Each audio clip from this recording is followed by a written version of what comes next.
Meus amigos, a situação explodiu. Um advogado norte-americano, ligado a setores conservadores dos Estados Unidos, classificou a prisão de Jair Bolsonaro como um insulto direto a Donald Trump e partiu para cima de Alexandre de Moraes com críticas duríssimas. Antes de começarmos, já deixa o like, se inscreve no canal e ativa o sininho. Aqui você fica por dentro do que a grande mídia não mostra. Compartilhe esse vídeo agora mesmo para ajudar a espalhar a verdade.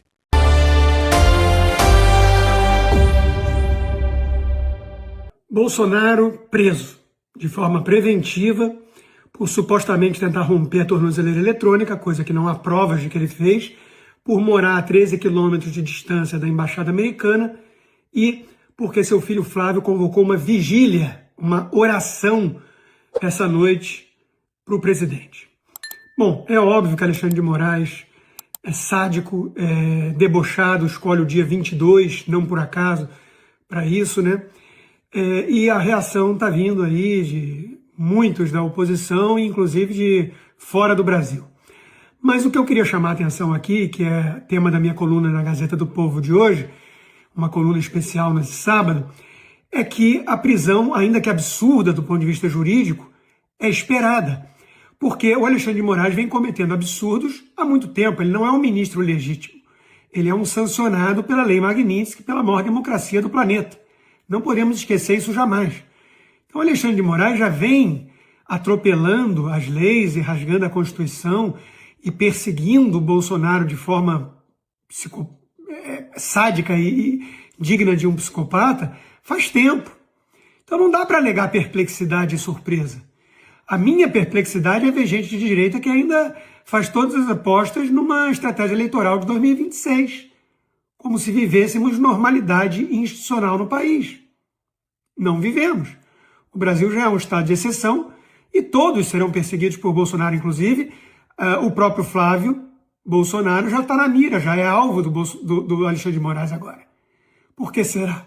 Porque é um nome cogitado para estar nas urnas com o sobrenome Bolsonaro.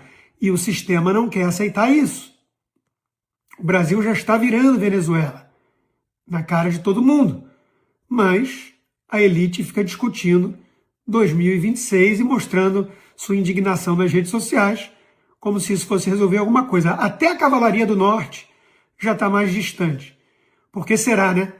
Nas manifestações da própria direita, vimos gente reclamando da bandeira americana estendida lá. E um monte de gente da direita também criticando o Eduardo Bolsonaro pelo papel que ele tem feito até aqui. Depois não reclamem se o Trump lavar as mãos e falar: eu não vou salvar o Brasil sozinho, não. A elite brasileira não quer ser salva. Essa é a triste verdade. Todos nós assistimos hoje à prisão preventiva de Bolsonaro. Ele foi levado à Polícia Federal, está na Superintendência da Polícia Federal em Brasília, e a questão que fica agora, eu acho que pode ser dividida em duas. Primeiro, onde ele vai cumprir essa prisão?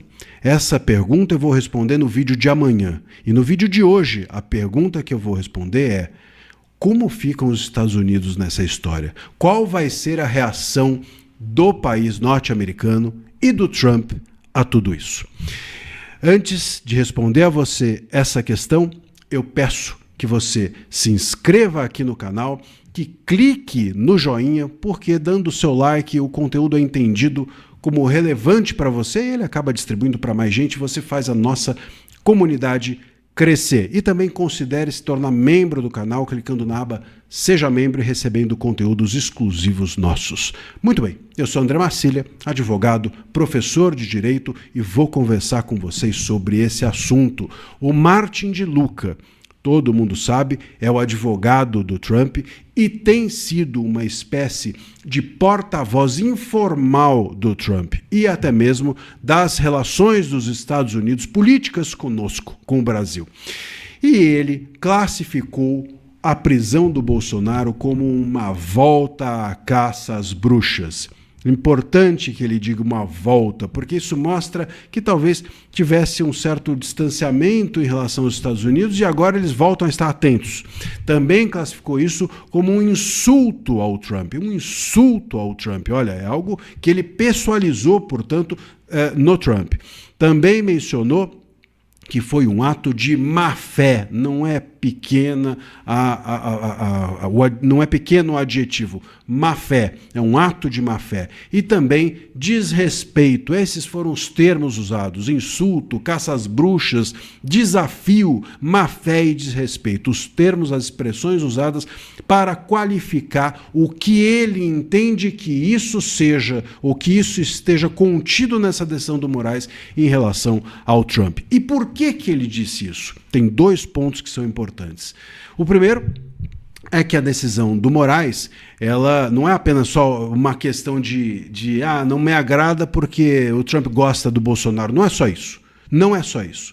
Ele diz também, e acertadamente, que dizer que havia um risco de fuga porque a embaixada dos Estados Unidos era próxima da casa do Bolsonaro é uma espécie de acusação.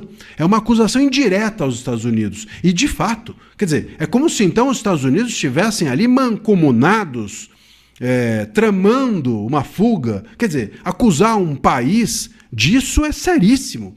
E está correto os Estados Unidos ao fazerem a leitura de que isso é uma acusação, porque não havia nenhum indício de fuga do Bolsonaro. Então, ao acusar o Bolsonaro de uma possível fuga, acaba acusando também o Moraes a embaixada norte-americana. E isso é, sem dúvida, um ato de má-fé e de desrespeito mesmo aos Estados Unidos. E o outro ponto é o de que isso tudo está acontecendo um dia depois das tarifas serem zeradas para alguns produtos agrícolas brasileiros pelos Estados Unidos. Um dia depois. E o Martin de Luca menciona esse fato. Quer dizer, é uma espécie, então, de provocação, de desafio do Moraes ao Trump, aos Estados Unidos. Eles vão lá, zeram as tarifas e no dia seguinte prende-se aqui o Bolsonaro. Então mostra um total desprezo pelo gesto do Trump de zerar as tarifas. Essa é a leitura do Martin de Luca e está corretíssima. É verdade, é mesmo um desrespeito, é mesmo uma provocação e muito provavelmente o Moraes fez isso de propósito. A Magnitsky estava meio em banho-maria, as tarifas estavam zeradas. Pode ser que agora, com a prisão do Bolsonaro, reacenda-se o interesse do Trump pela política brasileira. Pode ser que tudo isso crie uma labareda política entre Estados Unidos e Brasil. E quem sabe a Magnitsky venha com mais efetividade em relação aos ministros e as tarifas até mesmo voltem ao momento anterior, quando nós estávamos punidos por elas. Vamos aguardar, mas não é pouca coisa a menção a caça às bruxas, desafio, provocação, má-fé e desrespeito. Essa decisão do Moraes, pelo visto, não vai ficar barato para Trump e para os Estados Unidos. A fala desse advogado norte-americano não é apenas uma opinião isolada. Ela representa a crescente tensão entre setores conservadores dos Estados Unidos e a condução jurídica brasileira envolvendo Bolsonaro. Quando ele afirma que a prisão é um insulto ao Trump, ele está revelando algo ainda maior, que líderes americanos interpretam essa prisão não como um ato jurídico comum, mas como um movimento político que pode afetar relações entre Brasil e Estados Unidos. Essa reação também acende um alerta importante. Se a comunidade jurídica norte-americana começar a cobrar explicações formais, o Brasil pode enfrentar questionamentos diplomáticos, pressão parlamentar e até investigações internacionais sobre abuso de autoridade. Isso muda completamente o cenário e demonstra que a repercussão não ficou restrita às fronteiras brasileiras. Enquanto isso, internamente, a polarização só cresce. Parte da população vê arbitrariedade e perseguição. Outra parte tenta justificar decisões que muitos juristas, inclusive de fora do país, classificam como perigosas para o Estado de Direito. O cenário é de conflito institucional, desgaste político e desconfiança crescente sobre a imparcialidade das decisões do judiciário. Portanto, o que temos aqui não é um caso encerrado, mas sim o início de uma discussão global sobre liberdade, democracia e abuso de poder. Os próximos dias serão decisivos, porque novas reações internacionais podem surgir, e isso vai influenciar diretamente o futuro político do Brasil. A história está longe de acabar, e você precisa acompanhar cada capítulo.